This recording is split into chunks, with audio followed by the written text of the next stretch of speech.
In this video, we're going to talk about a conditional statement and the types of conditional statements that you're going to find. These are going to include the converse, the inverse, and the contrapositive. If you don't know what those things are right now, that's okay. You should by the end of this video. Okay, so first we need to talk about a statement. A statement is a sentence with either a true or that is either true or false. Okay, so we're going to put that in there. A sentence that is either true or false.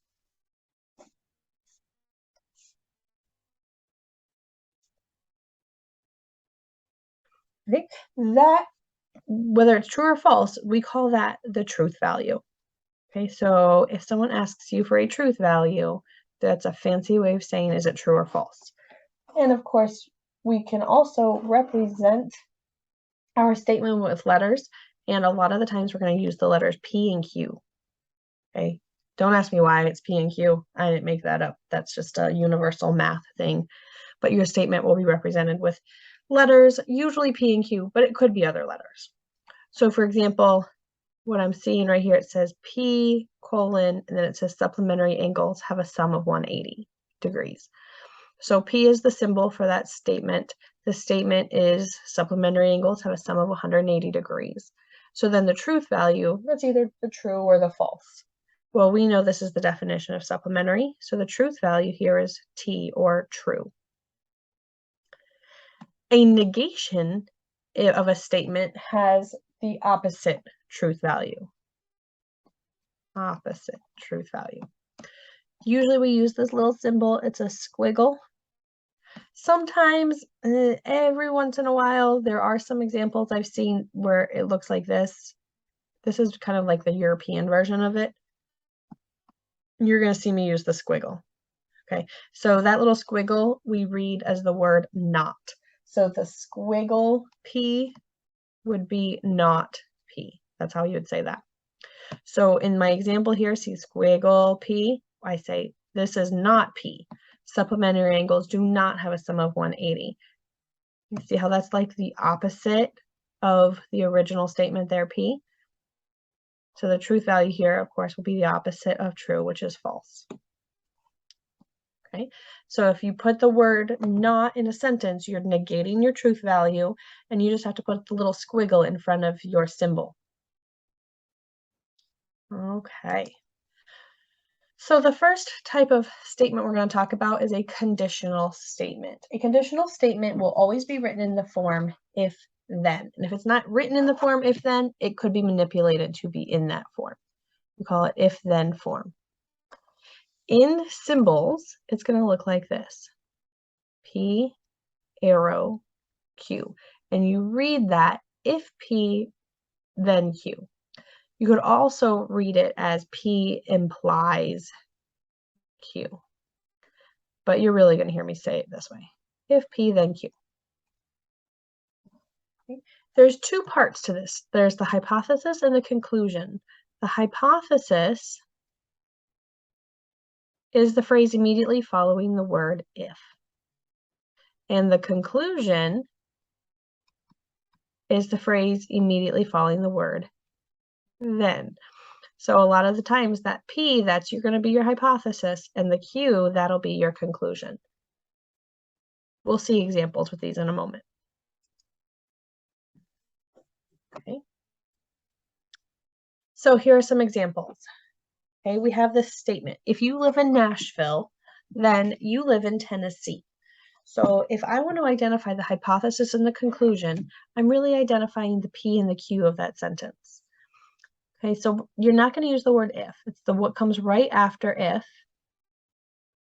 So there's your P, there's your hypothesis. And then the conclusion comes right after the word then. So here's our conclusion, Q. So we can write that here. The hypothesis is you live in Nashville. Forgive my handwriting there. And then the conclusion is you live in Tennessee. Notice I did not include the word if or then when writing the hypothesis and conclusion. Okay, they're not included when you're writing the hypothesis. So you don't use the word if when telling me what the hypothesis is. You're telling me what comes after the word if. You're not including the word then when writing the conclusion. You're telling me what comes after the word then. Okay, so I want you to go ahead and try number 2. Look for the word if. What is the phrase directly following if? Then you look for your word then. What is the phrase directly following the word then? Go ahead and try number 2. So the hypothesis was the sum of the measures of 2 angles is 90 degrees. The conclusion, they are complementary angles. Again, we're not including the word if and then when writing the hypothesis and conclusion. All right, one more example. If a quadrilateral is a square, then it has 4 right angles. What's the hypothesis? What's the conclusion? Your hypothesis is a quadrilateral is a square. Your conclusion is it has 4 right angles. And you can write that there if you wish.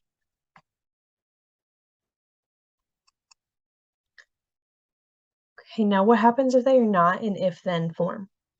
Okay, well then you can write them in if-then form. Okay, so an obtuse angle has a measure greater than 90 degrees. You ready for a little bit of English class? What you want to do is look for the verb. An obtuse angle has a measure greater than 90. Your verb there is has. So as soon as you find that verb, that tells you where the word then is going to go. And of course, you're going to start with the word if. So then I like to say it out loud. I'll say out loud. I call it Neanderthal talk. I'll say it with the if and the then, even if it doesn't make sense right away. So I would say, if an obtuse angle then has a measure greater than 90. Clearly, that doesn't really make sense for our English language, so we have to manipulate it a little bit so that it does make sense, but it's in that same format. So we'll say, if there is an obtuse angle, if it is an obtuse angle, if you have an obtuse angle, whatever you want to make it make sense. So I'm going to say, you could even say if an angle is obtuse. That's fine too. I didn't change the meaning of it. If an obtuse angle. Just all I did was change the grammar to make it sound right. So if an angle is obtuse, then it has a measure greater than 90.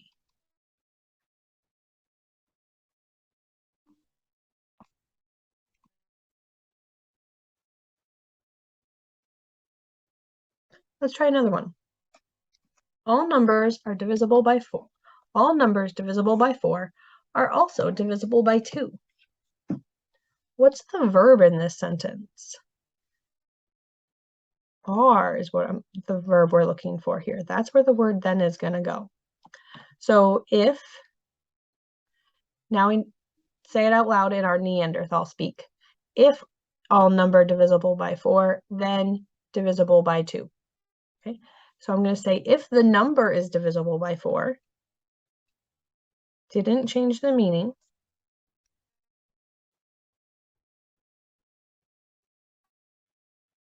then it is divisible by 2.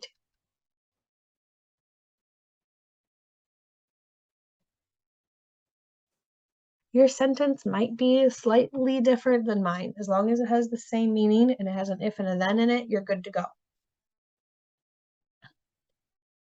States on the East Coast border the Atlantic Ocean.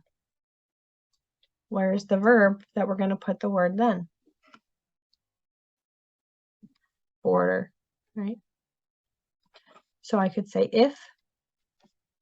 if states on the East Coast then border the Atlantic Ocean. So let's add some words to make it make sense. If the state is on the East Coast,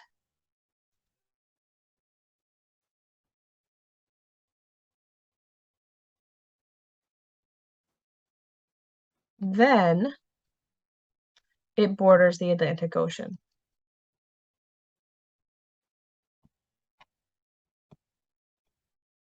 Oops, spelled Atlantic wrong.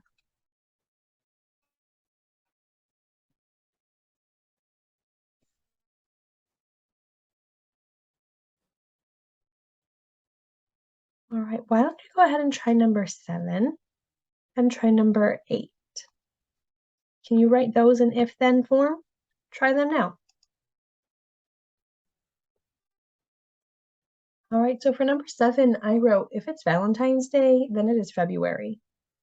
Maybe your sentence was worded slightly different. Like if today is Valentine's Day, then the month is February. That's okay, as long as it has the same meaning and it has an if and a then in it. And then for number 8, I wrote, if the number is prime, then it has 2 factors, 1 and itself. If you wrote it ever so slightly differently, but it has the same meaning, then you're good to go. And if you're not sure, you're welcome to email them to me, and I can let you know if that is correct or not.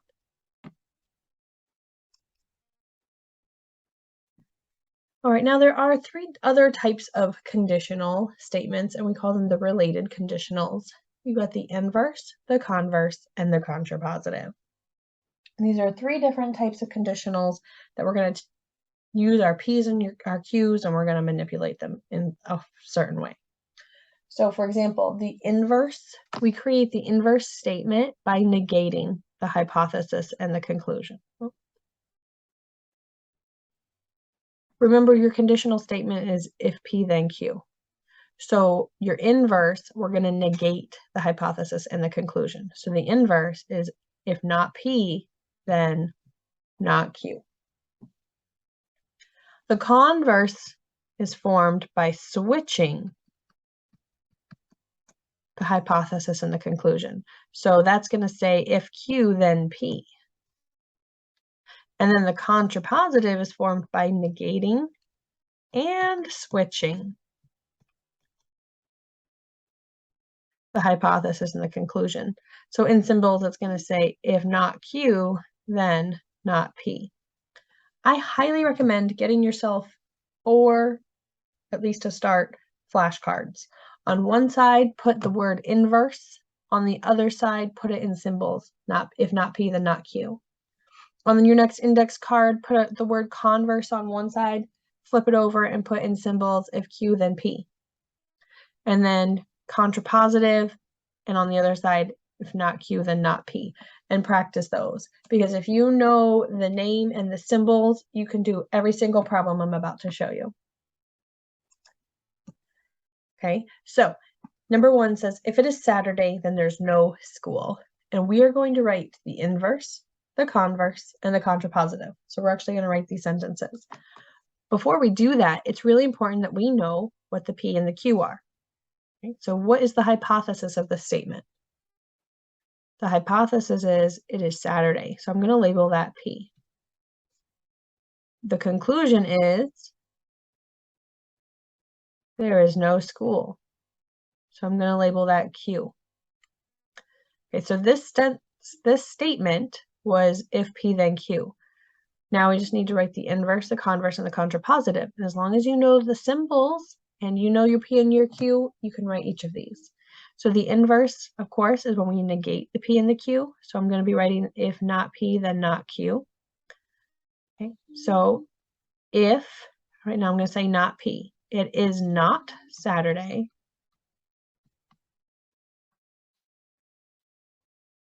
Then, and now I'm going to write the negation of Q. Okay, so Q says there is no school. So what would be the negation of there is no school? It would actually be there is school. Right? If you wrote there is not no school, that just kind of sounds weird to us, right? A lot of other languages you can say have double negatives and no problem. English is just weird, I guess, huh? So if it is not Saturday, then there is school. Okay, what do you think? Do you think that's a true or a false statement? Yeah, it's false. I can think of a day where that is not Saturday, but also does not have school. Yeah, Sunday. Or you could have thought of like, oh, Labor Day. Labor Day was a Monday. That's not Saturday, but there wasn't school on that day. Now we got to do the converse. So in symbols, the converse is if Q, then P. So you're just going to take your Q and your P and you're going to flip-flop them. So I'm going to say if, I'm going to write what Q is. If there is no school, then Now I'm going to put what the P was. It is Saturday. All right, what do you think? Is this one true or false? Yeah, it's false. Right, and it's false because if there's no school, then it's Saturday. Well, again, Sunday. I could say if there's no school, then it's Sunday. So again, Sunday is my counter example for this. And then my last related conditional statement is the contrapositive. And you can write a contrapositive by negating and flip-flopping your P and your Q. So if not Q, okay, there is school. Then not P, it is not Saturday. What do you think of this one? Do you think this one is true or false? This one is true, right? If there is school, that means it's either Monday, Tuesday, Wednesday, Thursday, or Friday, then it is not Saturday. Oh, that's true. Okay. Now there's something called equivalent statements, and this is just something that might come up on an SOL at some point in our life, so I just want to bring it to your attention. Your conditional statement and your contrapositive will always have the same truth value. So if the conditional is true, the contrapositive is true. If the conditional is false, the contrapositive is false. And your inverse and your converse will always have the same truth value. So if your inverse is false, the converse is false. If your inverse is true, your converse is true. Okay, so they will always have the same truth value. So I'm just going to write that here. The conditional, so the original, if P then Q, and your contrapositive, those will always have the same truth values. And your inverse and your converse, those will always have the same truth values. All right, good to know. It also helps if you're ever like, oh, I don't know if this one's true or not. If you're confident in the other one being true or false, then you know what its counterpart is. All right, so you've seen me do an example writing the inverse, converse, contrapositive. Now is your turn. Go ahead and write your inverse, your converse, and your contrapositive. Let's see how you do. Try that now. All right, you can go ahead and check your answers with what you see on the screen. Hopefully you have something similar, if not the same, as what I have up here. You can see at the top I wrote P and Q and wrote out what they are. I wrote out what not P and not Q are. But saying not odd sounded weird to me, so I chose to use the word even. If you chose to use the words not odd, that's okay. So your inverse should say, if the product of two numbers is even, then both numbers must be even. Maybe you wrote, if the product of two numbers is not odd, then both numbers must be not odd. And that's okay. It means the same thing. It just sounds a little weird to me, but it's not wrong. The converse, if two numbers are odd, then their product is odd. And the contrapositive, if two numbers are even, then their product is even. On an assessment, it would be very clear what the answer should be. Okay, if there's more than one answer, more than one way to write it, it won't be asked. There's only going to be a correct answer. It's not going to be tricky, and it's not going to try and make you decide, do I have to use the word even or do I have to use the words not odd? It'll be very clear. Maybe it'd be multiple choice or select or something, and it's not going to make you have to make that decision whether or not to use one wording over another. All right, we've got one more example here, number 3. If the temperature is 25 degrees Fahrenheit, then it is below freezing. Go ahead and identify your P and your Q. And if I were you, I would just do the not P and the not Q also. Use your symbols to write the inverse, the converse, and the contrapositive. You might not have it memorized just yet, so you can go back and look at your notes for those symbols. By the time the quiz or the test comes, though, you're going to want to have those memorized. Go ahead and try number 3.